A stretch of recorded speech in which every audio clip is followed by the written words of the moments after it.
welcome to everybody for coming. I know some of you have come quite a long way and from abroad and so on. So we're very happy to see you all at the October Gallery, but we're even more happy to have today's talk with Eddy. Firstly, an apology.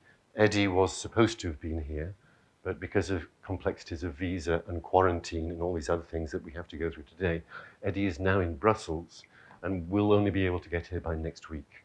So having Eddy would have been the cherry on the cake, but we have Eddy on the screen instead of the cake. So first of all, just a quick round of applause, I think. Eddy Kamuanga Ilunga. Now we're even more lucky today then, and we've asked the two wonderful curators and writers who have written the text for the current catalogue to be here, to ask questions. It was going to be a question and answer session between the two of them and Eddy, and I'm just moderating, trying to keep time, and hopefully trying to keep up with what's being said and translating it. We have two very important guests, I think, today. Sorana Munsya, who is a curator and also works as a psychologist, and she is very knowledgeable about the whole situation in the Congo and so on, but she also works about Brussels. And I think we're talking about this Belgian-Congolese interaction and relation today. Sorana is going to look at both sides of that, and I've got a feeling that her perspective on what Eddy's doing is very different, and it's going to be very interesting. And next to her we have Jean-Sylvain Tshilumba Mukendi, who is an art practitioner too, by which I mean he writes, he paints, he does a whole series of other things. But he's also got a background in social sciences and has worked particularly on the studios that Eddy has been involved in the Congo, these creative studios that are appearing there. And I know that there are some people in the audience quite interested in the process of artists working together, and hopefully we'll get a chance to ask Eddy about the studio situation and so on and so forth. And then we're going to try, I just want to say how we're going to try and work it, because I want Sorana and Jean-Sylvain simply to ask Eddy questions in French. If they remember to translate their questions first, that would help us all. I'm sure there are some French speakers. Eddy's going to reply in French, and I'm going to try and break up the answers and get it back to you quickly enough so that we can all follow the train of conversation. There are a lot of things that I think come into play today. If you look at the complexity of the works, you realize that they're not that simple. But we're all trying to solve the problems. And I want them to ask a set of simple questions, hopefully that Eddy can give us straight answers to what's this about, what's that about. But then I also want to get quite deep into some of the complexities that lie behind the work. And I think I've got two excellent people to work our way into what's happening there. I'd then like to try to get it open to the audience so that you too can ask questions, either on what we've talked about or things that you yourself want to hear about. So I'm going to throw it open. Eddy, on va commencer. And I think Sorana is going to ask her first question, and then we'll just follow the thread of the conversation, see what we can do. But please join in. The audience is expected to be part of it because we're all virtual now. And let's go. Today it will be men first, so it's Jean-Sylvain who starts. Fantastic. Well, it's a pleasure to be here. Thank you for the introduction as well, Jesse. So yeah, I will straight ask, we'll get into the meat of it. Eddy, tu m'entends bien? Très bien. Ok. Ma première question va être faite sur la thématique de cette série et au fait comment tu en es arrivé à ce sujet. Cette inspiration, peut-être tu peux nous en dire plus derrière l'inspiration, derrière cette toile-ci, et le sujet, et comment tu en es arrivé à peindre cette toile. Just the themes of the thing. How did you come to do these paintings? Where did they come from? Eddy. Ouais. En fait, je suis arrivé à ces projets vraiment par hasard. J'étais en train de réfléchir sur ma prochaine expo chez October Gallery. Et comme par hasard, je marchais sur Bruxelles, je suis entré dans dans une librairie et j'ai demandé à la vendeuse si elle n'avait pas de livre sur les Congos, mais pendant l'époque coloniale. Et elle m'a dit, écoute, j'ai un livre qui va beaucoup t'intéresser, qui parle du Congo. Le livre a été publié en 1991. Donc, elle me donne les livres, et donc je prends les livres et je commence à lire les livres. Et voilà, le livre est parlé, c'est un livre en fait qui rassemble des lettres et des rapports des missionnaires catholiques sur place au Congo, qui ont envoyé en Belgique. Et j'ai commencé à lire ces lettres et ces rapports et j'ai été troublé par ce que j'avais trouvé, notamment l'idée des colonies scolaires, mais aussi qui sont devenues plus tard aussi des fermes chapelles que j'aborde dans cette série. Donc c'est un projet qui m'est tombé vraiment par hasard. Okay. So Eddy's saying that. So the question is, how did you begin to think about where did these paintings come from? Was it part of previous stuff you were thinking about? Eddy's saying no, not at all. It's a complete chance encounter. He's saying that I was in Brussels and wandering around in Brussels, went into a bookshop and explained the sort of thing I was interested in. I was from the Congo. There's this Brussels-Congo connection. He was just looking through the shop, and the gentleman said, well, I've got a book that might actually be of interest to you. And he produces a thick book, which was about the chapel farms, which is about the missionary buildings, the missionary expedition to the Congo, of the Belgian priests and so on. Eddy says that he began to just go through the book, a series of letters home from the missionaries. It was all these things that he was interested in but had no idea of what they were. But he became fascinated by what was in that book.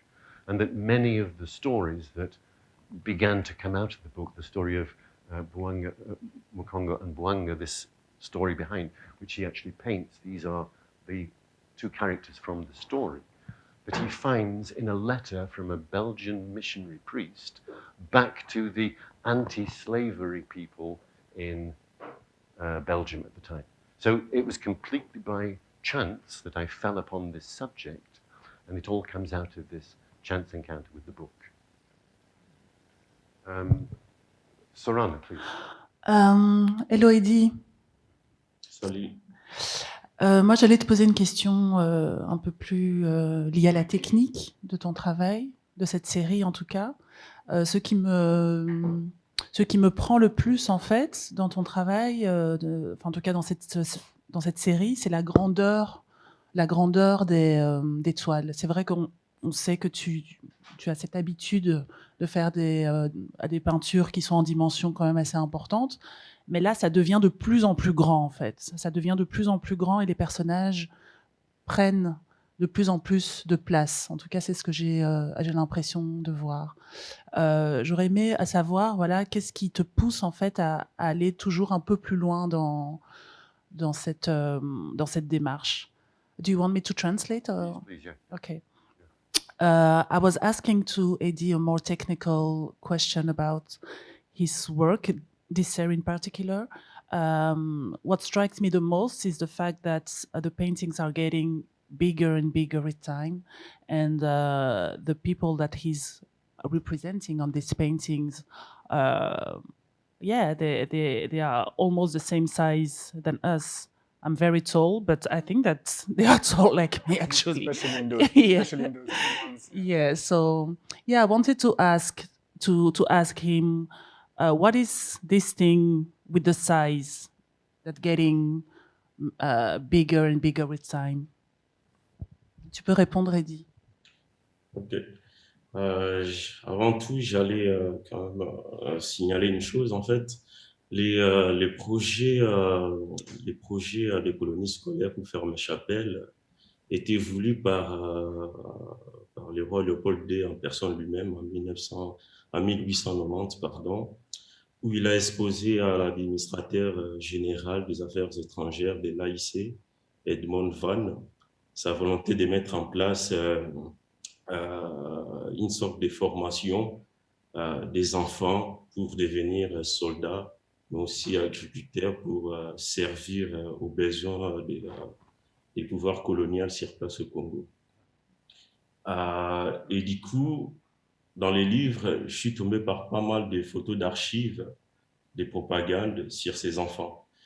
Et j'étais très attiré par les mises en scène que je voyais à travers ces images. Parce qu'en regardant en profondeur ces images, je sentais que c'était complètement des mises en scène pour répondre aux propagandes coloniales au niveau international. Et du coup, c'est comme ça que j'ai eu l'idée d'utiliser ces photos des propagandes sur des fermes chapelles pour mettre en évidence voilà, ce qui était caché derrière, pour mettre en évidence des expressions du visage de ces enfants qui montraient autre chose que ce qui était sur la photo finalement. Et pour moi, les mettre sur des grands formats était important de les mettre en évidence. D'accord. Okay, I'll try that. I'll try to complete. Yeah, you give me some. So Eddie's saying that in this book there was a whole history, or that the history surrounding the establishment of these chapel farms. Now, a chapel farm is a chapel, and then farms around it, buildings, a school, the kind of buildings that you need, and they were bringing in orphans and young children. And the idea was to give them a proper education, to save souls, to catechize, to civilize the local people. And you begin with the young ones, of course. That's the idea. So you had this missionary endeavor to create these essentially schools, but to teach them handicrafts, to teach them farming, to teach them useful things for the population of your colony. Well, you want them to be productive, of course. So Eddy mentioned a couple of names. He's got the dates that I don't know those names. So if you know them, Jean-Sylvain, please. But he's saying that in a sense the book was also full of photographs, and these are old, grey, not necessarily well taken, difficult photos, but hard to read and so on. So for Eddy, it was important as he was reading the book and finding out all this unknown information, this undocumented history, as far as he was aware. It was a new trove of discoveries about the history of the Congo. He's found it in a Belgian bookshop. He felt it was important to recreate these stories, as it were, in a contemporary fashion. So it was the photos that fascinated him. He's already used the word, the mise en scène. The photos almost seemed staged. Exactly. And that was something those were aspects of the photos that fascinated himself. So he wanted to make those photos, or give them another life, give them a contemporaneous existence, to put them out there. And that's why it's so big. And that's why it's so big, because he thought he would give them, I suppose he hasn't said it, but a kind of dignity to show these stories that forgotten, disappeared, gone stories. Exactly.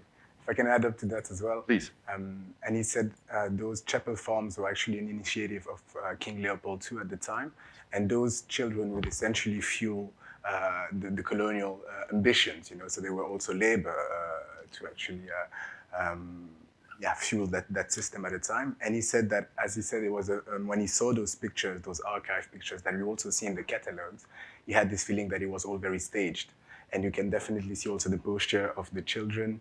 It's a bit forced, and in a way it was just to paint them in such a scale. It was a way to kind of restore that or reverse that aspect and give his interpretation of what he saw in those pictures. So sorry if you want to follow that. There is another question.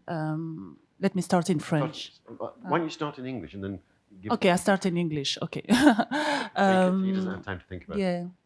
I wanted also to go a bit deeper about the differences on dimension. There is the skin of the people he represented.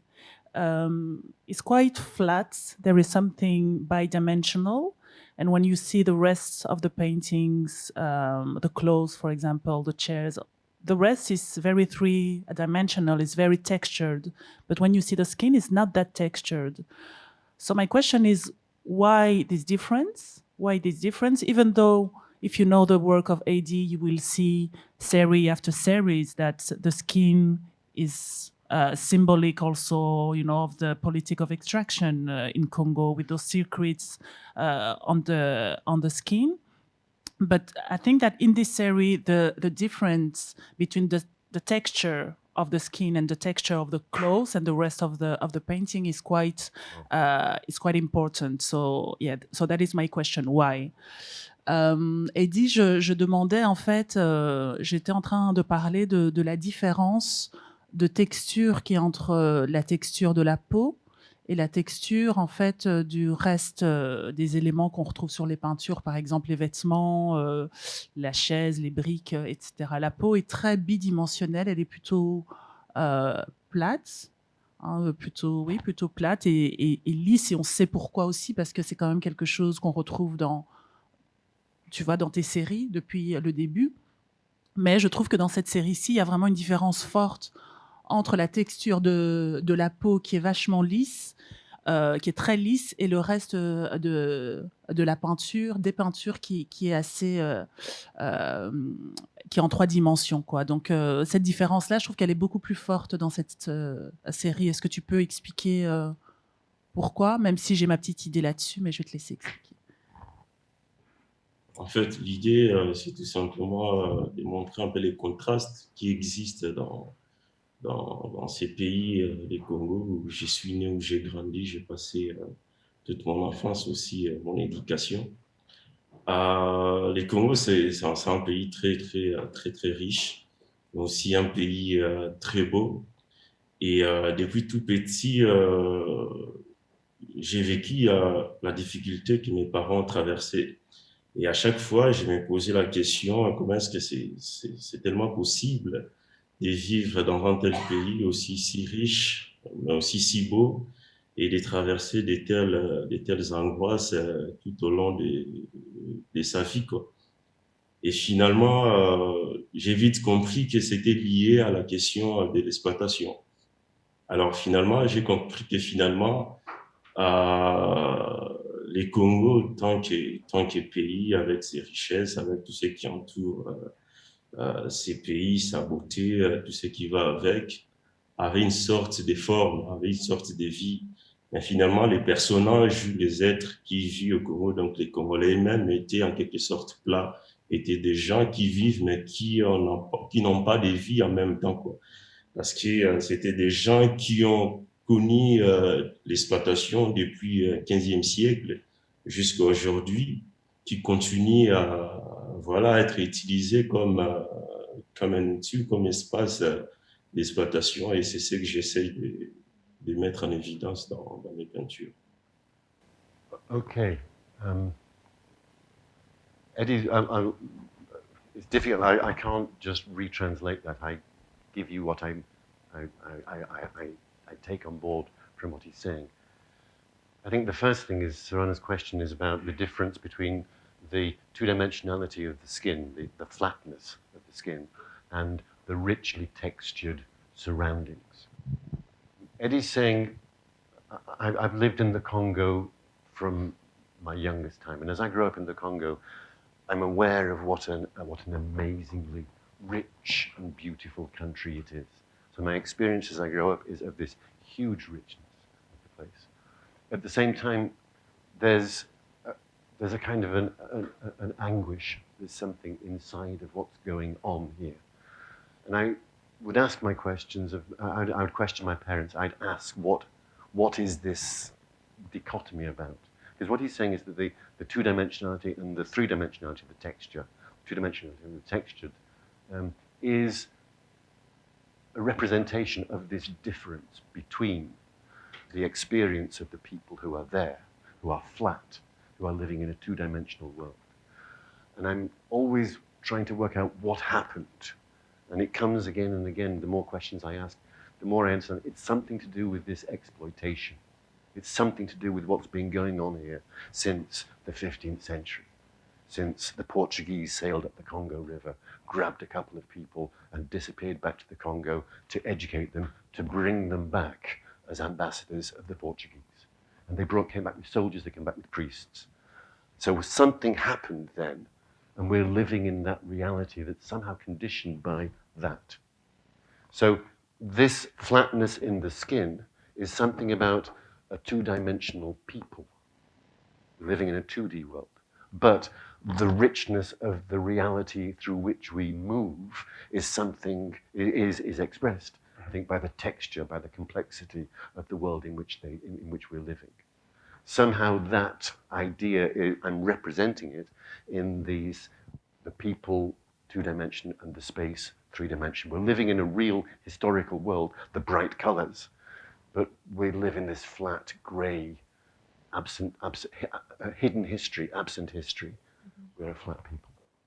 Which is, from my point of view, very linked with the gaze of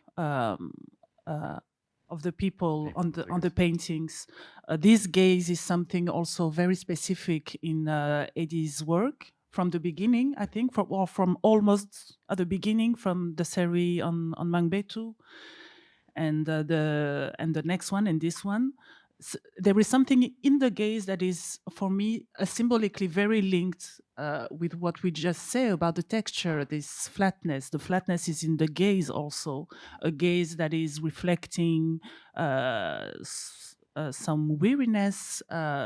People are tired, and when we are talking about, do you say tiredness? Tiredness, yes. Yeah.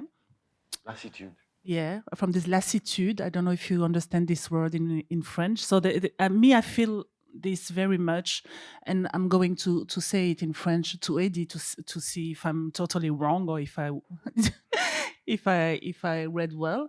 Eddy, j'étais en train de dire, pour rentrer dans le sens tu vois, de cette différence entre 2D et 3D, je disais en fait que ça avait un lien aussi avec le regard à des personnages, les regards qui sont à des regards assez vides et fatigués, ou en tout cas las de toute cette exploitation qui dure maintenant depuis des siècles.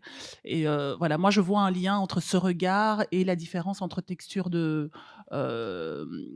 entre la texture 2D et 3D, quoi. Est-ce que je suis est-ce que j'ai tort ou il y a un lien à faire entre les deux?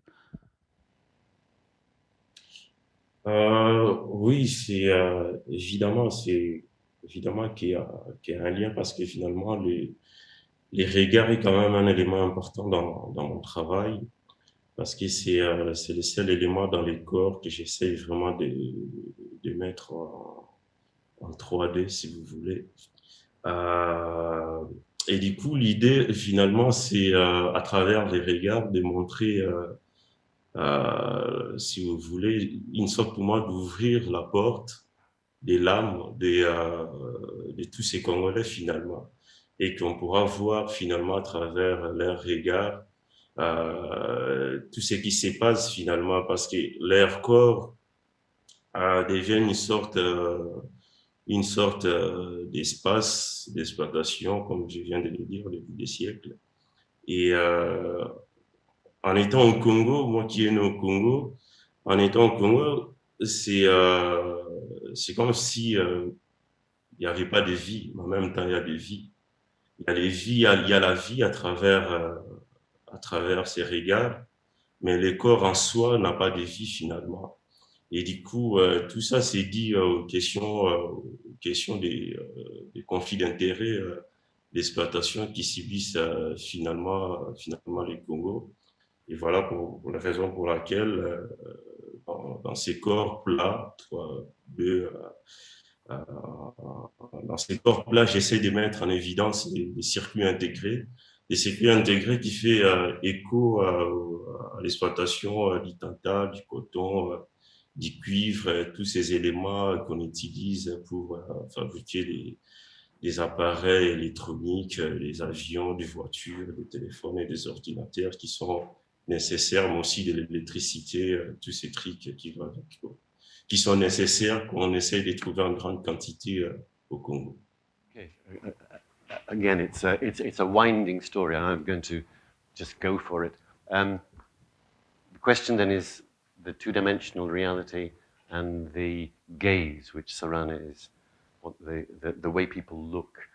I'd say that what Eddy's really saying is that if you look at the two-dimensional figures, which have these, it could be seen as a kind of tatouage or cicatrice of the integrated circuits.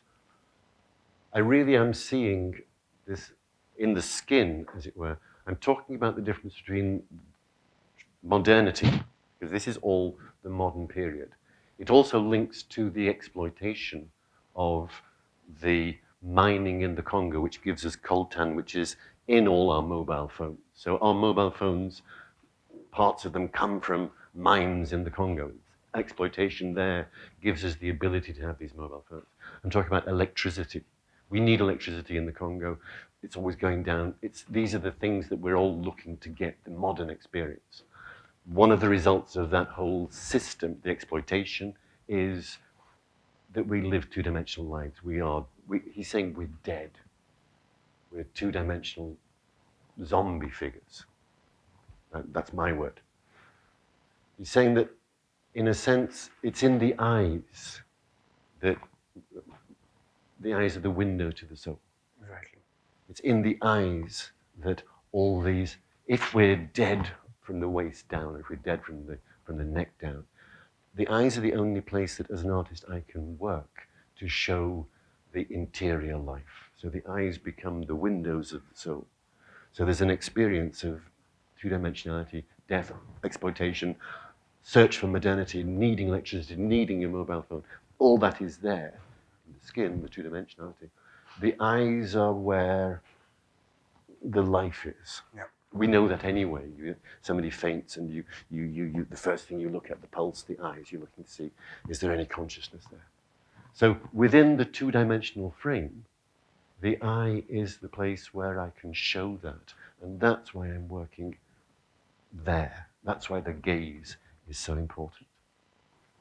Just as an aside of my own, I find it fascinating that we're sitting in this colorful three-dimensional world talking to Eddy, who's in a flat virtual world on the other side. We're actually playing this same game of dimensions, but he's written it into these paintings. And that's why we look at people's eyes. We know everything about them because of when we look at them. You look me in the eye. Yeah? That's where it's happening. That's where our relationship to the world is determined and defined. And it's also the way that they're looking as two-dimensional creatures at this world, this rich, infinite, colorful world around them. That's where it's happening. So the gaze is where the game is. Yeah. Much of that is me just riffing on what Eddy's saying. Yeah. But I think, the gaze, that's what gives us an insight into the experience of, Congolese people in today's Congos, I think, because, we'll get back to that later, but I think they talk about the present as well. I had also another question, since we are into the paintings and the composition. In this series, I will just say the question first and then translate it to Eddy. We have the way the paintings are structured. We've got the bricks and the chairs that are coming to the fore and somehow structure the painting with other elements that we will also get back to. And I wanted to ask to Eddy, how did you also come to that structure and composition in this work, and what all those elements actually mean in the work? And I think there are a lot of signifiers in the painting. I think I've mentioned the bricks and the chairs, but there are also a lot of them. So I think I'll ask Eddy a bit more to give us meaning about those symbols in the painting. Eddy, petite question aussi par rapport à tes toiles et à leur composition.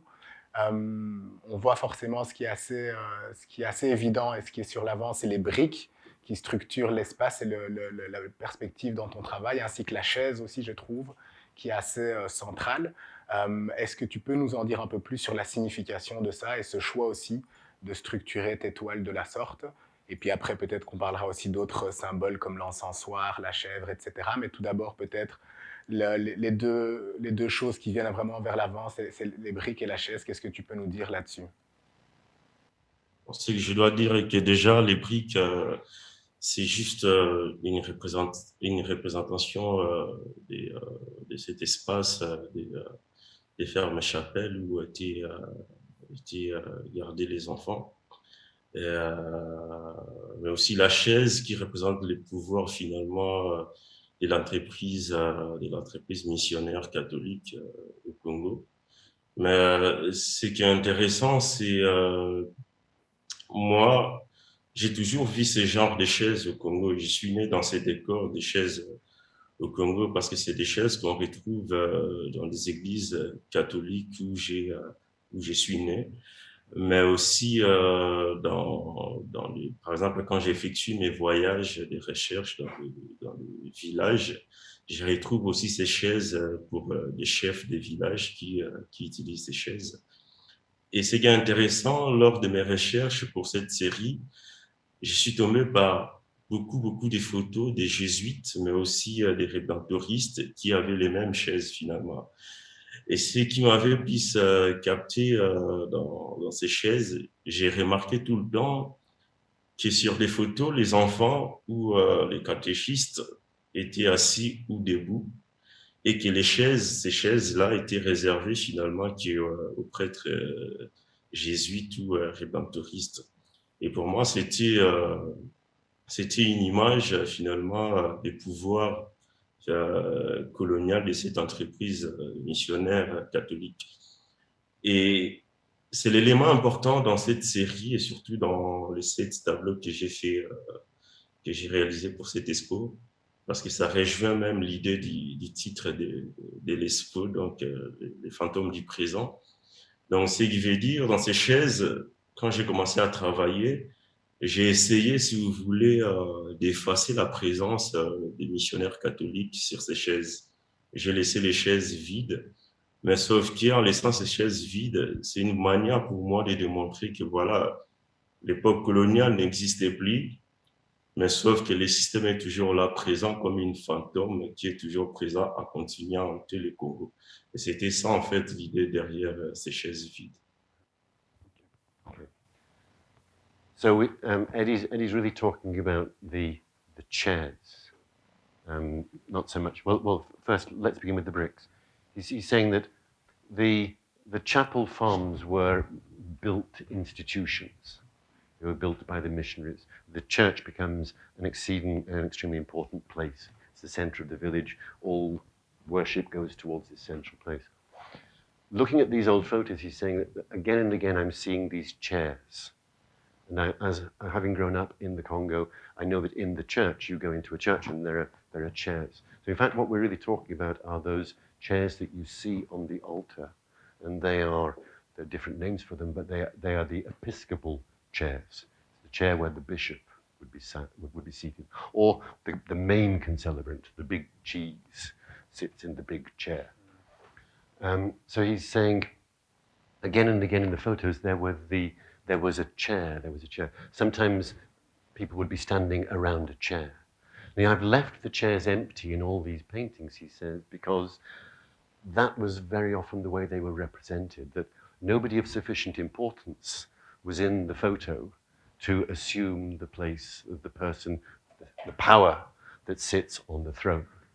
So the chairs have this quite specific significance, both secular power, the king on his throne, the important official, the Belgian who comes to visit the village, would come with a chair.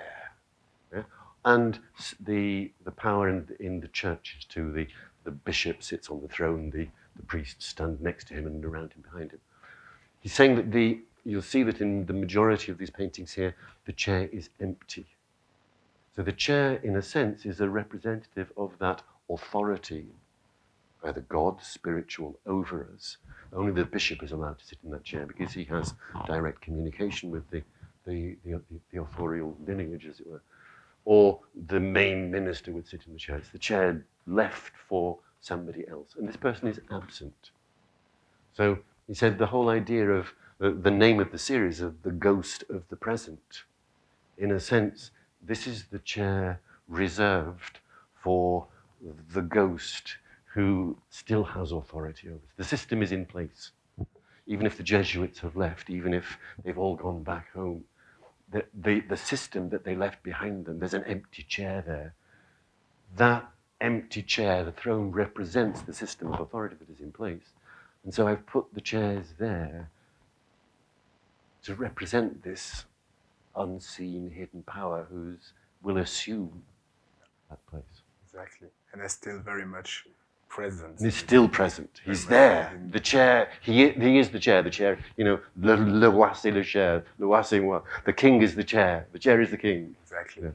If he ever deigned to come and visit us, we still have his chair. You know, we kept it. So it's almost a sacred object in and of itself. Yeah. And at that colonial time, those children wouldn't sit on those chairs, obviously. And I think it's interesting to see now how they are, you know, the relationship, how they are playing around those chairs, how this is all happening within the paintings, because there is this relationship of the children with the chair, and what does that mean still within, you know, within today's society in terms of relation to authority as well, to how do we, you know, the legacy of that system, and I think those, the paintings really say a lot about that. I suppose the fact that we're all worshipping a god that we can't see, but we've got his chair. So there's it's a hugely powerful symbol on both church and state level. So, Yeah, but the chair also is coexisting with the goat. The goat that you can find in almost every painting, I think. Almost. Yeah, I think maybe half of them. Half of them. I call it the goat of the present. The goat of the present. The goat of the present is coexisting with the ghost of the present and of the presence, and the goat of the present, and he will tell us more about that after. It's a symbol of a resistance. It's an element. It's an animal that you can find in almost all of the Congolese traditions from centuries ago till now. So it's really an element that you can find in this series that reminds us that even though there are those ghosts of the present, there are also the resistance of the past, but of the present also, of the present also. So we need to talk about that. So this is my next question. Actually, for me, this work is really linked to the story of resistance in Congo. That is not very much told. In museums, in exhibitions, in works, from my point of view. I think that this story is very much hidden. For example, I was interviewing the Museum of Africa in Belgium. I was just seeing the new exhibition, the new way of displaying all of those artifacts, because they were renovating the museum for 5 years, so they closed it and then they opened it again like 2 years ago, if I'm not wrong. Yeah, it was in 2019. And what is a bit frustrating with this new displaying is that nowhere, or almost nowhere, the story of resistance of people in Congo is told. Almost nowhere. So it looks like everything that happened not because of them, but because of what happened externally, and that we were just passive about that. So, which is not true. For another research, I work on this resistance story, and you can see that from Leopold II and even before till now, people are resisting and people are fighting. So the goat is that symbol. So I wanted to ask to Eddy, what does he think about this untold story? How can he explain that till now in museum and other institutions, this story is not really told, and how also this idea of talking about other resistance came to his mind. Eddy, j'étais en train de leur dire qu'il y a l'élément de la chèvre aussi dans tes toiles qui sont un symbole de la résistance, en fait, qu'à côté des fantômes du passé et du présent, sont aussi les éléments qui montrent qu'il y a une résistance de la part du peuple congolais, et ça depuis longtemps, depuis en fait le début de la rencontre du choc de la rencontre entre Congolais et envahisseurs, qu'ils soient portugais ou belges. Donc je voulais te demander qu'est-ce que tu Comment est-ce que tu considères en fait l'état de la situation par rapport au fait que cette histoire de la résistance n'est pas suffisamment racontée, que ce soit dans les institutions ou dans les travaux artistiques en eux-mêmes? Voilà. Euh, S'il te plaît, Sorana, tu peux répéter la question, ça avait coupé. Ah OK, OK. Je disais en fait que, j'ai parlé, un peu plus tôt de la chèvre, tu vois? De la chèvre, de cet Mhm. élément qu'on retrouve dans certaines toiles, qui est en fait un symbole de la résistance, en tout cas c'est comme ça que je l'ai compris, de la résistance, du peuple congolais. Non seulement à travers ses traditions, mais à travers ses actes aussi, à travers, ses combats et ses rébellions. Et je te demandais en fait comment, comment est-ce que cette idée de parler de cette résistance t'est venue? Est-ce que tu peux expliquer un peu plus ce qui s'est passé justement en termes de résistance dans ces fermes chapelles? Mais aussi comment est-ce que ça se fait, enfin comment est-ce que tu analyses le fait que l'histoire de la résistance ne soit pas suffisamment dite et racontée, que ce soit dans les institutions ou ailleurs? Bon, ce que je dois dire est que, voilà, le roi Léopold II a acquis les Congo en 1885, sauf que les Congos venaient de sortir de sa première colonisation en 1835, qui a duré 4 siècles avec les Portugais, mais c'était juste une partie du Congo, donc les côtés bas Congo, qui a duré quand même 4 siècles. Et je dois quand même signaler que lors de cette première colonisation avec les Portugais, les Jésuites étaient déjà très présents pendant 4 siècles au Congo. Donc, quand les Portugais ont cédé les Congo en 1835 et que le roi Léopold l'a récupéré en 1885, les Congos, donc voilà, la société locale connaissait déjà c'était quoi la colonisation. Ils étaient déjà au courant de cette force coloniale. Donc très vite, dès les débuts de la colonisation léopoldienne, il y a eu beaucoup de résistance parce que ils étaient déjà au courant finalement de cette pouvoir colonial. Donc il y a eu tellement dès les débuts des résistances de la part de la société locale, et ce qui a poussé le roi Léopold II à chercher à mettre en place ou créer une nouvelle société des Congolais à l'abri de mauvaises influences et des révoltes finalement. C'est là où est venue l'idée de mettre en place finalement des fermes chapelles, et on en vit à travers les enfants. Donc finalement, on devait utiliser les enfants comme voilà, les enfants représentaient les meilleures dispositions, et la colonisation pourrait obtenir rapidement par les bails de ces enfants une nouvelle génération de Congolais capables d'obéissance, d'obéir et de ne pas se révolter, parce que c'était une période où il y avait beaucoup des révoltes de la part de la société locale. Et voilà, ces révoltes ont duré depuis 1885 jusque dans les années, je dirais, début du 20e siècle. Et c'était très violent, c'était vraiment des révoltes très violentes. Alors, il fallait trouver une solution le plus vite possible. Et cette solution il devrait l'obtenir à travers des enfants qui représentaient la nouvelle génération des Congolais de demain, quoi. Et finalement, en lisant des livres, j'ai vite compris évidemment qu'il y a eu beaucoup de résistance parce que voilà, la société locale ne voulait pas se faire dominer, ne voulait pas se faire envahir une fois de plus par les Occidentaux, et qu'ils ont essayé de se révolter contre ça, et voilà. Et ça a créé des énormes guerres sur place au Congo. Il y a eu beaucoup de massacres de part et d'autre, beaucoup de morts. Mais très vite, je me suis dit, ben, c'est, c'est, c'est, c'est, c'est quand même bizarre finalement. C'est bizarre, pourquoi? Parce que très vite, quand ils ont mis en place dans les années 1893, les toutes premières fermes chapelles, en novembre 1893, l'idée, c'était vraiment d'utiliser ces enfants pour contrôler les Congos de demain.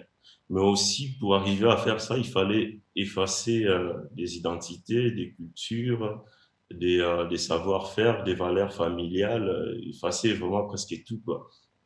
Et ce que j'ai trouvé intéressant, que malgré cette volonté de tout effacer, mais il y a un élément dont l'entreprise coloniale, à travers l'Église catholique, n'a pas pu effacer, c'était la chèvre finalement.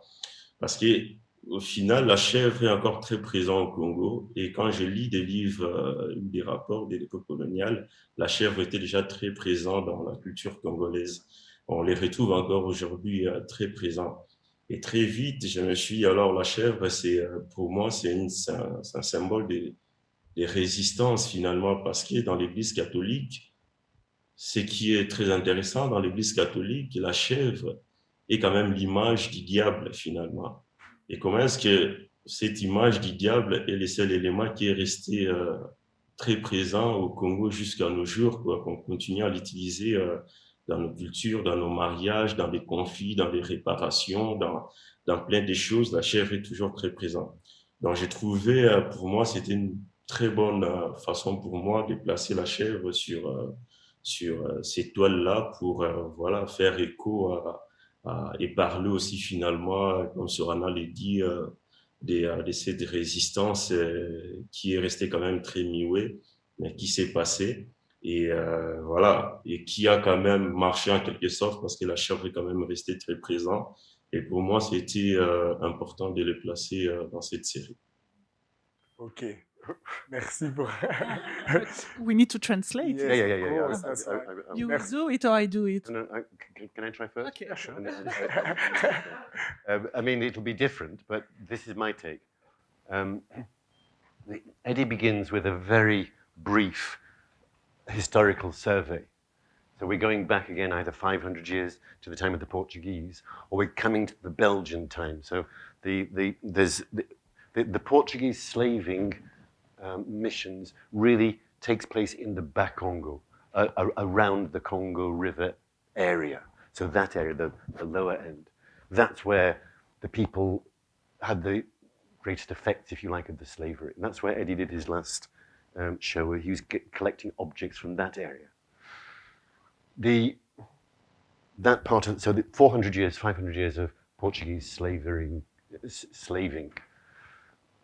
The next part of the next chapter of colonial history comes when Leopold II arrives. We're talking about the 1830s to the 1840s, this kind of time. So the Portuguese are kind of out. Leopold arrives, and there's a sense in which Leopold, it's a completely different history, begins then as a different kind of interaction with Occidental civilization. But what's happening now is Leopold is in charge of the place. It's a colonial power. It's not a kind of a mercantile exchange of people. Now we're here, and now we start to build.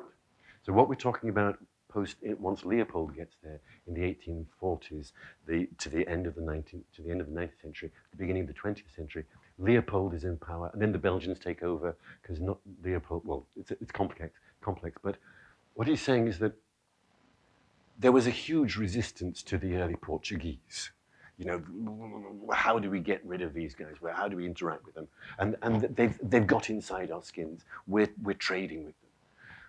When the Belgians arrive, it's a completely different situation. But he's saying that there's an element of resistance that's already there. We've seen this crew before, you know, and they start doing something else. So for the Belgians, they wanted to put in place a system. The chapel farms, which begin in the late 19th century, are putting down roots and building these things. And Leopold's idea basically is, give me your children and I'll educate the next generation of Congolese, and they'll be mine in a sense. They'll have been educated or half educated.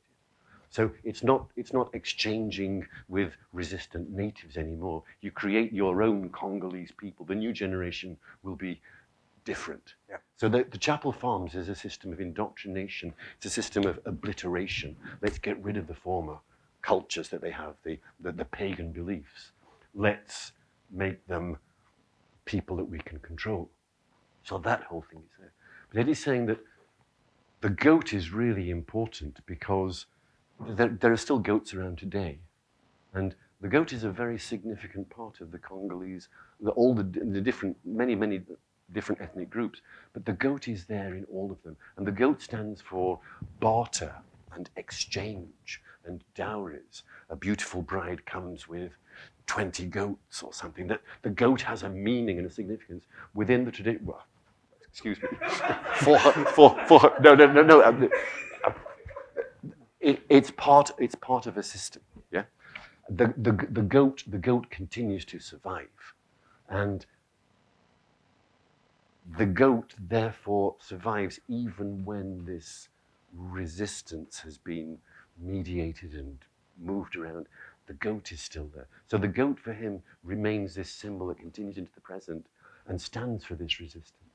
And in the paintings as we see them, we don't see the churches. The churches may have been overthrown. Sorana's very good on the different revolts against these chapel farms. They were knocked down, they were destroyed, they were recaptured, they were taken back, and they were knocked down. So the half remaining structures represent the system in power. But the goat is this quiet symbol that continues to exist, that continues to be part of the community that exists and is still there today. So the goat represents, in that sense, the resistance. But the resistance itself is real. And that's, you can, forgive me, I was talking dowries. As one does. So he's also saying, Eddy, that those chapel farms were constructed in 1893, I believe, but it was also already a way to kind of stop the resistance that was happening, because obviously that was the King Leopold Congo was not their first encounter with colonial power or the outside. And through that, the idea was also to kind of get rid of all the system of beliefs, the tradition, the thoughts, so that resistance wouldn't happen. And exactly, so we also see the bricks kind of, the vestige of that system, but yet the goat is there just to remind us as well that, tradition haven't vanished, and there is this kind of conflict happening in the picture. So I just wanted to So this very everyday object is an example of persistence and the obduracy. The thing that you could get rid of many things, but you couldn't get rid of the goat. The goat's still there. And may I say, have a little observation on the goat. Yesterday I found myself in front of a painting at 154, and I was directly face to face with the goat. And I spent a lot of time looking at the face of the goat, and it was so interesting because the eyes, they were so three-dimensional. There was a great wisdom and knowledge in the goat. Yeah. They knew so much. Yeah. It was quite extraordinary, quite opposed to the faces that we found of the people in the paintings. Yeah. Sorry, I interrupted here. It's just I didn't want to put that as a later comment. Yeah. Listen. I think we've been talking, and we're trying to. What I'd love to do actually is, if anybody in the audience has a particular question, maybe we could get that to Eddy. I'm sure many of you do. Please. And Sorana, would you maybe translate for Eddy? Thank you so much. Your art is amazing. I just wanted to ask about the importance of the fabrics. I love the details of the fabrics and, of course, the way that they bring color to your paintings. But what's your background with fabric? Why have you got this particular fascination with the details in the fabrics? Il y a quelqu'un dans le public ici qui te pose une question. Elle demande qu'elle est fascinée, enfin elle dit en fait qu'elle est fascinée par les tissus qu'il y a dans tes peintures, et elle te demande en fait d'où te vient cette ce côté si précis en fait dans ta reproduction de fabrics, de tissus. Cette fascination autour du tissu et ces tissus-là en particulier aussi, quoi. Par rapport à la technique. Technical question Ou or par rapport à l'idée derrière. Oh, ouais. Okay. Non, c'est pas forcément lié à la technique, mais elle te demande pourquoi tu as choisi de te concentrer si fort en fait sur les tissus. Ah, d'accord. C'est ici qui sont, si vous voulez, sont des motifs très présents dans les photos propagande d'archives que j'ai trouvées, où on voit des enfants avec des tissus pareils. C'était une sorte d'uniforme, si vous voulez. Et très vite, on retrouve même des morceaux de ces tissus dans pas mal des statuettes, surtout des statuettes d'ici, du Congo, du Bas-Congo. On retrouve pas mal de ces morceaux de ces tissus en carreau, en ligne, comme ça, qui étaient très présents à cette époque et étaient destinés finalement pour ces enfants qui étaient en captivité en quelque sorte dans les fermes chapelles, quoi. C'était une sorte d'uniforme et j'ai trouvé ça très intéressant. Pourquoi j'ai trouvé ça très intéressant? Parce que finalement, c'est ici, c'est quand même des tissus qui est pas textuellement les mêmes tissus que j'ai peints, mais il y a quand même certaines peintures où j'ai reproduit vraiment les mêmes tissus. C'est ici, très vite, après l'époque coloniale, donc au tout début des années 60, c'est ici en carreau ont commencé à être utilisés par la société locale, donc la population locale, pour, euh, pour les cadavres, pour les morts finalement. Ils ont commencé à l'utiliser pour emballer ou décorer des cercueils pour enterrer des morts. Et jusqu'à aujourd'hui, c'est utilisé, par exemple, dans l'Est du pays, pour enterrer les victimes des conflits, des guerres qui fait ravage dans l'Est du Congo. On les enterre avec des tissus en carreau. Et j'ai trouvé les liens très intéressants pour l'utiliser avec ces peintures. It's not so much a question, an answer to the question of why you're so interested in textiles per se. Eddy's going back to these particular textiles that he's looking at in this one, which he says in the time of the Chapel Farms, these kinds of square, almost what do we call them? Kind of tartan. I was trying to stay away from the word tartan, but you know, which is a Scottish dish. This kind of check pattern was very much used at the time of the Chapel Farms, really as a kind of a uniform, and that the children were given these striped uniforms and these check patterned uniforms. In the sense you identify them as postulants going through the system, and so it's like a school uniform of sorts. This kind of patterning, and it is saying that. So he finds lots of photos of these old patterns in these historical archive photos.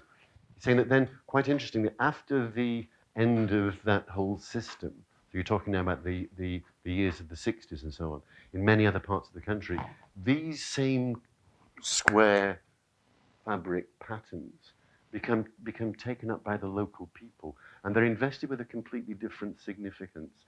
They're used very much for funerals and it's the kind of, you would use it as a winding sheet for a body or something that would be draped over the funeral.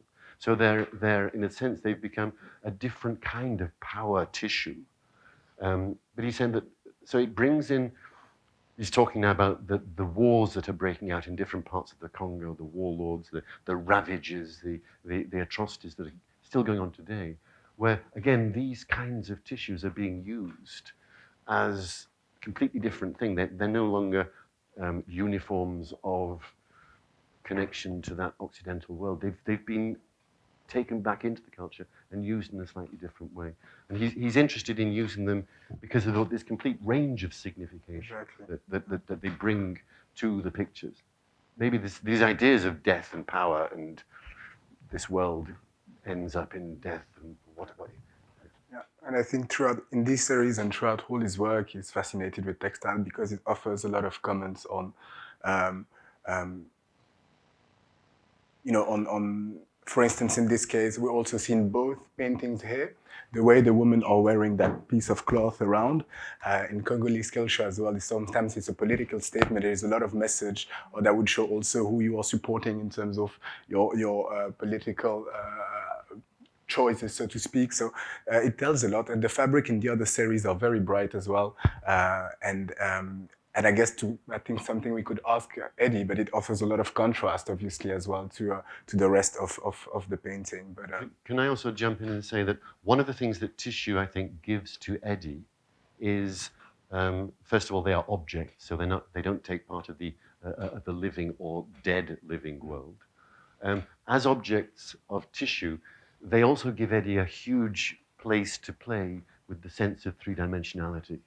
And that's something he's inheriting from this European tradition, the great French draperies and curtains and the shadows that tissue gives him to play with speak that third dimension in a way that the flat, lifeless beings, so he can play with shadows in there and three dimensions in there, flowing lines and things, which again is coming out of a different tradition. I think he's using all those things.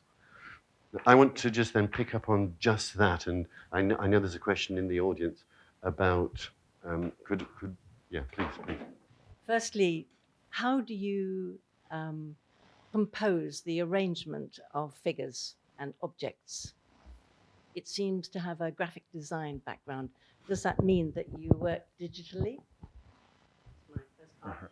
Second part of the question is, when you actually have the design worked out and you have it mapped out to scale, however that's going to be, is it one person? Is it a team of people that actually carry out? I'm just curious. I'm very appreciative of the work. I think it's beautiful and it's luscious and it's gorgeous, even though it represents a grim period of history. But I'm just curious as to how the works actually come about. Can I ask Jean-Sylvain, can you translate that for me? Yeah. He'll get, Eddy will get a better.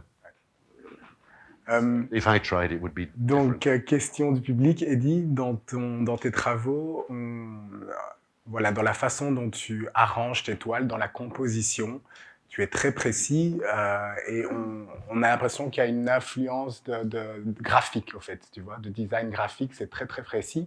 Et elle se demande si tu travaillais avec une base digitale en quelque sorte. Et aussi, est-ce que tu travailles, comment tu fais ces arrangements? Est-ce que tu travailles à plusieurs? Comment est-ce que tu en arrives à arriver à ce résultat d'un point de vue graphique? Tout d'abord, c'est tout un processus, si vous voulez, parce que, en fait, quand j'ai l'idée, j'ai les concepts. Je commence très vite alors à réfléchir comment est-ce que je pourrais mettre cette idée au niveau plastique, donc au niveau de la toile. Et ça peut prendre des mois de réflexion pour comprendre comment finalement représenter cette idée plastiquement. Et une fois que je commence à trouver des éléments qui m'intéressent, alors je commence à réfléchir, par exemple pour cette série, j'ai beaucoup utilisé, si vous voulez, des photos de l'époque coloniale, donc des photos d'archives, de propagande, où j'ai essayé de détourner finalement ces mises en scène que j'ai trouvées sur ces photos. Et pour procéder, voilà, par exemple sur cette série, j'ai travaillé avec ma famille. Tous ces personnages-là sont mes sœurs et mon frère que j'ai mis en avant, que j'ai photographié. Donc, j'ai fait mes mises en scène inspirées des photos d'archives.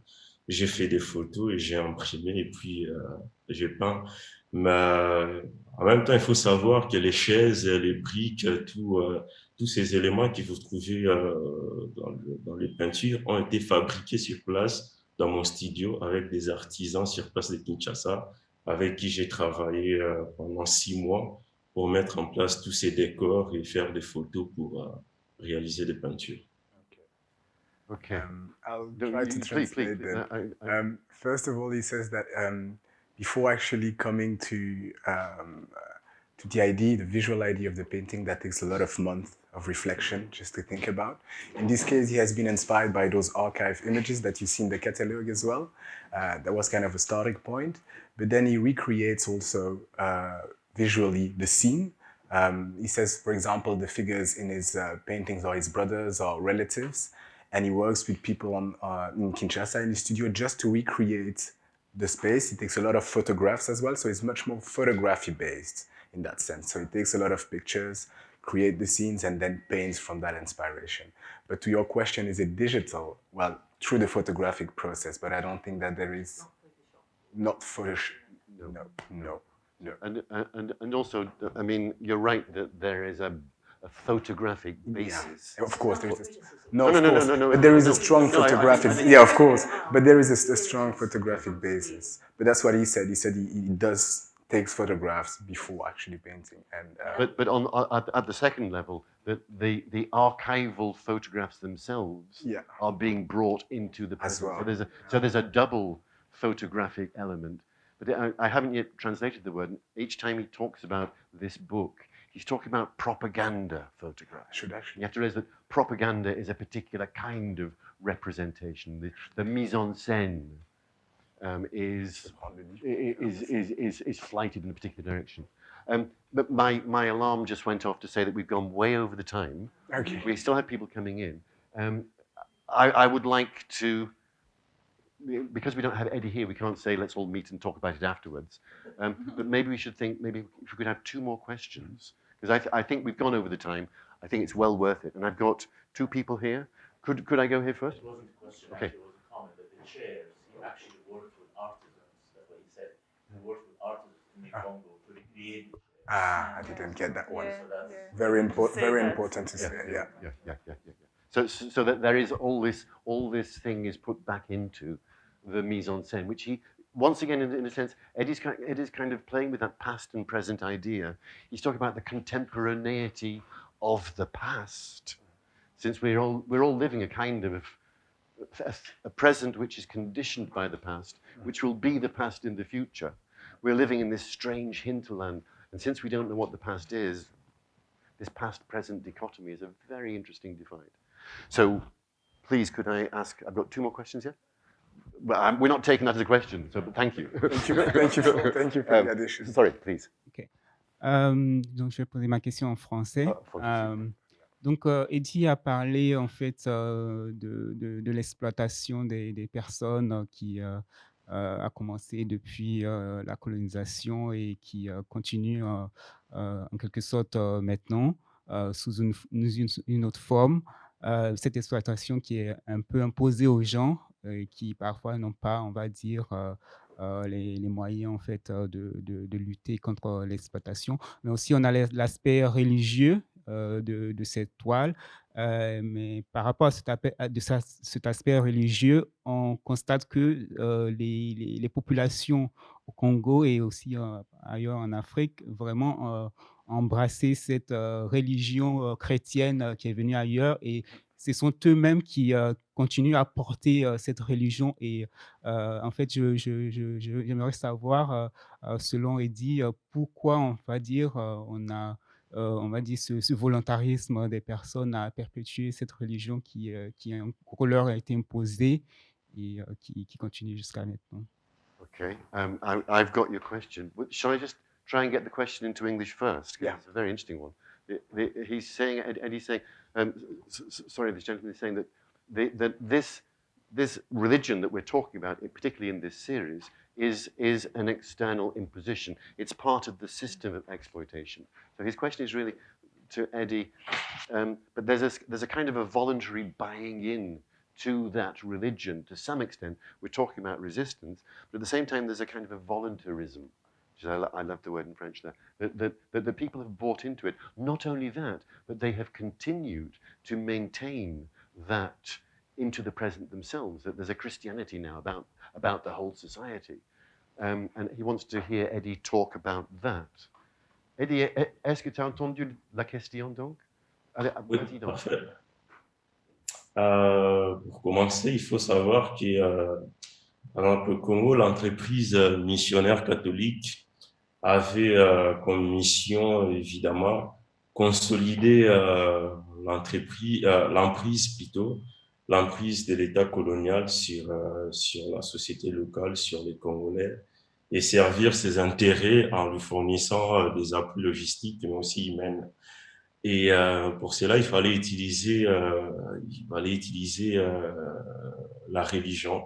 Et le roi Léopold II a confié cette mission aux jésuites.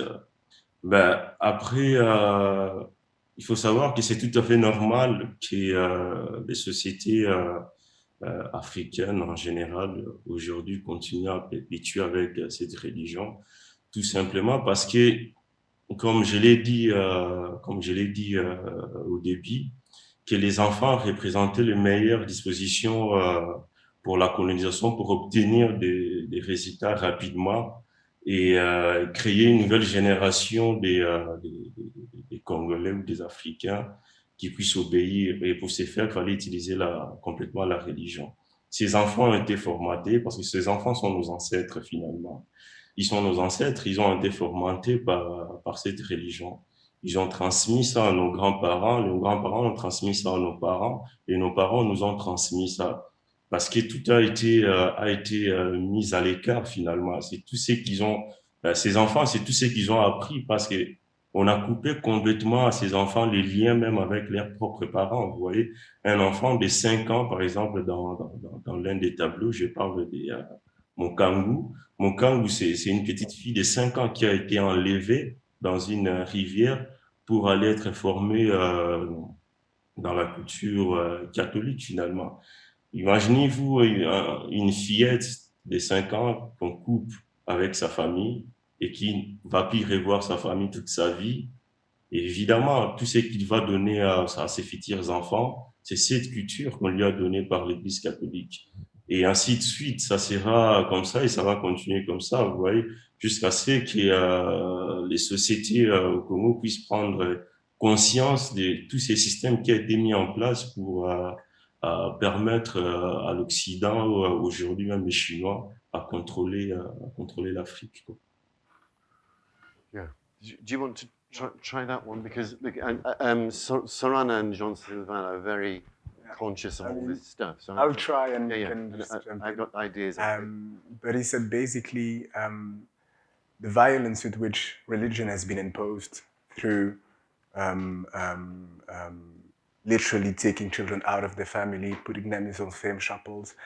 He says that those children are ancestors and that they've been taught that religious culture and that they've passed it on to their children and so on. So we are still, that's how the religion also stayed within the country and has been something imposed, but eventually that stayed. And I think he says that maybe it's not some form of voluntarism, but it's a fact that it is basically a legacy with which we are still struggling somehow.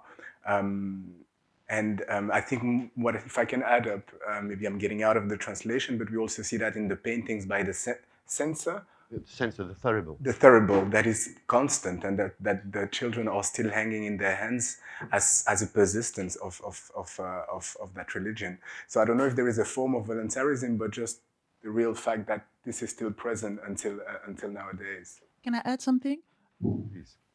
I think also it's dangerous to make an opposition, a clear opposition between a tradition, ancestral traditions, and Christianity. Because, for example, in the catalog, if you read the text, we talk about Simon Kimbangu. Simon Kimbangu is a figure of the resistance in Congolese history that is very, very important.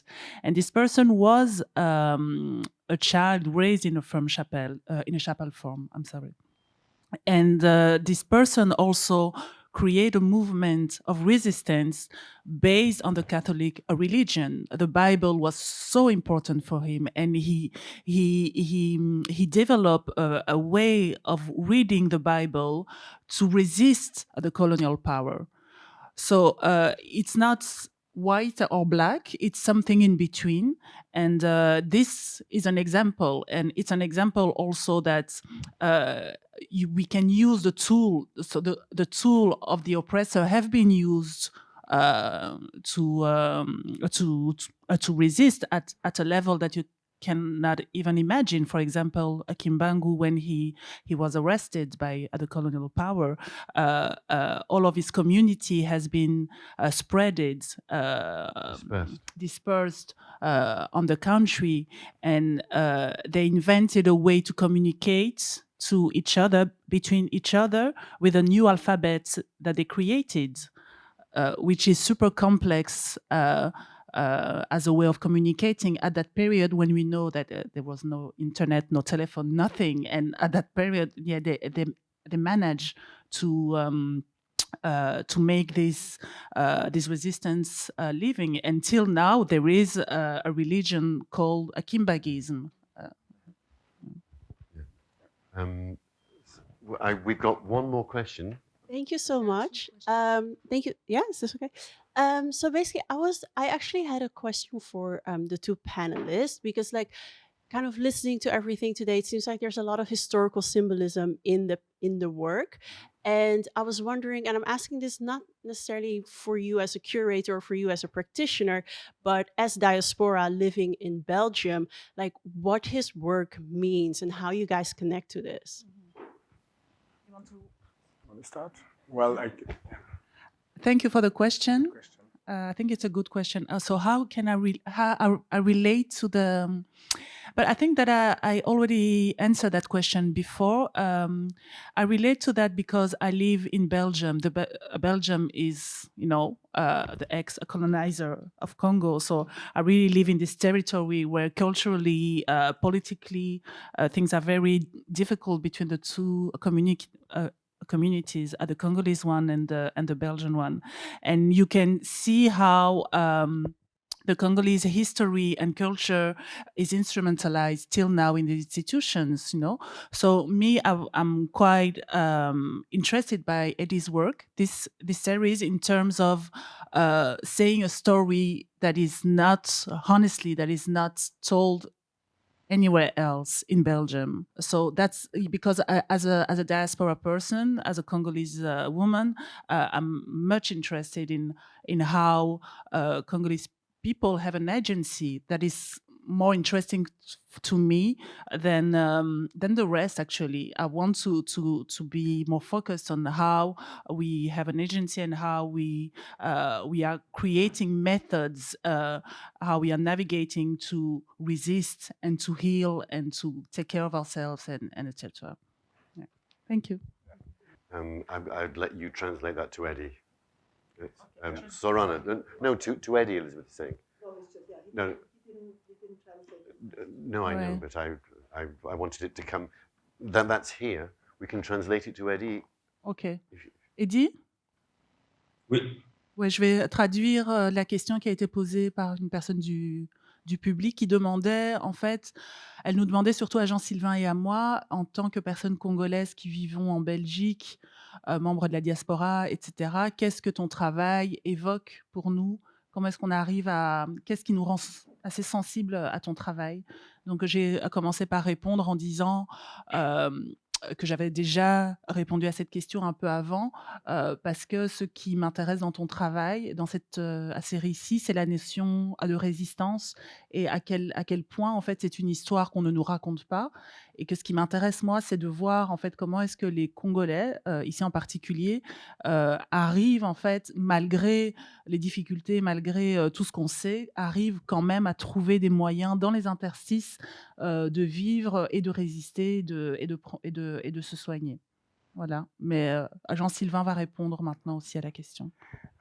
So for me, it's a good question. Also, as you said, being living in the diaspora, it's a work that inspires me. This kind of how do you free yourself from that history, so to speak? And I think that joined Sorana's answer. When you have the weight of that history of religion, and thinking from my own perspective, which is probably different from someone living in Congo today. And I think that's even more pressing in that context, because that has been, so a story that has been lingered on so many people in terms of behaviors, patterns, the way they relate to hierarchy, authority, and the way they find themselves. So I think these are all those questions that I find very relevant to ask within that context. And I would really be curious to see also how the work would be received and work, they would be received in a Congolese context, yeah. It was just on the touch of, as a Congolese living in Belgium or in the UK, obviously you can tell I speak French. Yeah. But I'm a Congolese who was born in Zaire, Yeah. moved to Belgium, did my primary school between Congo and Belgium, did my secondary school in Congo. And there's nothing that we study about colonialism and slavery. And I did Latin and philosophy. We do something about the negritude movement, which is Senghor and so on. So I read international development in Liverpool, and I am so enraged because I was having this conversation, and a lot of time we don't even study it. So in Congo, if you're born in privilege, you're not even aware of how much this affects you. And I'm not an artist per se. I wouldn't have looked for an artist, a Congolese artist, but I think it's the fact that I saw his first work and it spoke so much. It's what I've been wanting to talk about for so long. And it meant a lot for me because I worked in school in Camden with Congolese students, and identity was such a big thing. And you want them to, they can't understand my experience, and I'm trying to understand their experience, but it's so great because this tells them so much about who they are, and it gives them pride. So I just wanted to add that. Sorry. Thank you. Just the last one.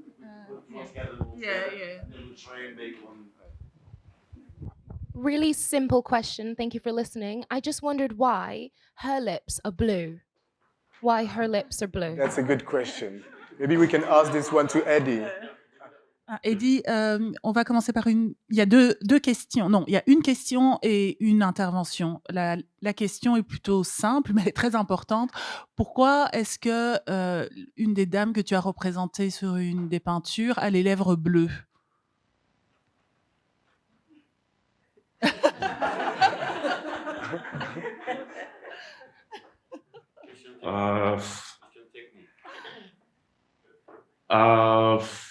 Ça n'a pas, je pense pas qu'il y a une idée derrière ça, mais je pense que quand j'ai photographié le personnage, son lèvre est très bleue, alors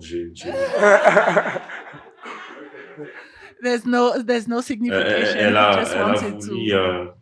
Elle a voulu se maquiller avant que je le prenne en photo, donc j'ai laissé ses maquillages en place. Yeah, it's the makeup of the model. The model who posed had some type of blue lipstick.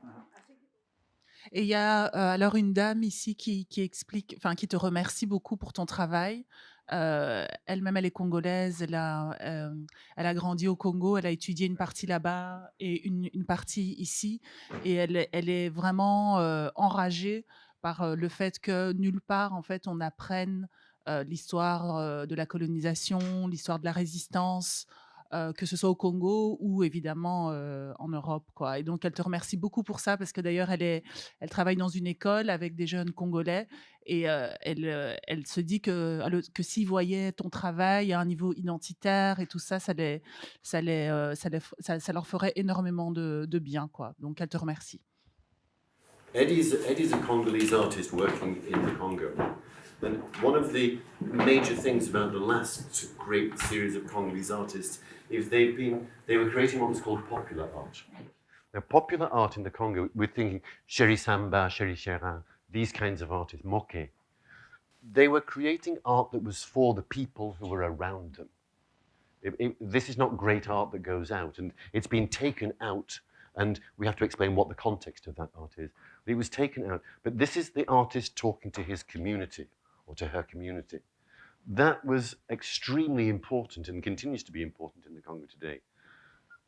Eddy is actually quite interesting in that the things that he's talking about are all Congolese. It's all to do with his experience in this place and what happened and what are we living through and so on. The fascinating thing is that as he's been, as a young artist, taken up quite quickly, and because of the change in the African contemporary art scene, people are now interested in this kind of art. Eddy's art is already international. So the audience dealing with it are twofold. It's the diaspora people who come and see it and immediately understand it, yeah. But it's also it's the contemporary Western art world who sees this art and they don't quite understand. They can't read their way back into it. They don't have the clues. So Eddy, in a sense, is talking into this very complicated. It's as though he's got one leg in each of these very two different camps. But I also think that a big part, Jean-Sylvain, maybe you just put this to him, a big part of Eddy's art is also to do with his situation in the Congo. He's an artist who works in Kinshasa. He's an artist who works with his people. So part of his art is really for those people. He's talking to his people about this two-dimensional world. You understand what I'm talking about? And they do. But this art is being reflected into a much greater echo chamber where people are assigning values to it and trying to write, you know, there'll be MA theses about it very soon, but which is the current situation. But it's a very complex situation, therefore. Eddy has got actually a global audience and a local audience. And he's negotiating that very the boat will swing. The way he... But the thing... You want to throw that question to him? Can we throw that question to him? Okay. And then let's close it up, because I know we can go on for hours. Yeah. And I know that Eddy is in a different time zone as well. Probably has to have his lunch. So can we put that one to him, bring it back, and then we're just going to give him a huge round of applause and let him go and have his lunch. Ouais. Yeah? Eddy, dernière question pour toi, avant qu'on finalise. Tu travailles, ton travail est vraiment situé à Kinshasa, dans le sens où c'est là où tu pratiques, là où tu as ton studio, et c'est le contexte aussi qui te parle et qui informe tes œuvres. Mais de l'autre côté, ton travail est aussi montré dans une dimension internationale, dans une audience plus globale. Et comment est-ce que tu navigues entre ces deux espaces? Comment est-ce que le message qui est aussi dans tes toiles s'adresse tout d'abord à la population congolaise, mais au reste aussi? Et comment est-ce que toi, tu vois ce rapport-là? Ou comment est-ce que tu navigues entre ces deux mondes? Ouais, c'est vrai que pour moi c'est très important de continuer à développer mon travail au Congo. Parce que voilà, c'est là où j'épuise vraiment mon inspiration. Mais ce qui est finalement intéressant pour moi, c'est de voir finalement comment est-ce que mon travail pourra toucher les gens vraiment de partout. Parce que les histoires dont je parle du Congo viennent quand même de l'expérience personnelle que j'essaie de mettre en évidence à travers les passés du Congo et son présent. Mais aussi, je pense que cette histoire arrive quand même à toucher pas mal du monde, dans le sens où ça peut toucher un Chinois, ça peut toucher un Mexicain qui arrive à s'identifier à travers sa propre histoire par mon travail. Et finalement, c'est ce qui m'intéresse et c'est ce qui me pousse finalement à continuer à travailler, parce que finalement, tout est lié d'une certaine manière. So I think he's saying that he's working in Kinshasa, and I think he'll keep working there because that's where his inspiration are coming from. That's his main source of inspiration. But he's also interested in the way a more larger audience relate to the story, identify itself to the story. And I think that's, in that sense, I think all the narratives and the symbols that are happening in the painting are talking to all of us. They can talk to a Congolese audience, obviously, but also to all of us, because we are all imbricated in that colonial history, so to speak. And that really is interesting to him to still be able to expose it on a larger audience. But mainly, I think his inspiration will always stay in Kinshasa, so to speak. Yeah. I think it's perfect. And in Congo. Yeah, and in the Congo. Yeah. We understand it because we have the same sorts of experiences. Please put your hands together to say thank you.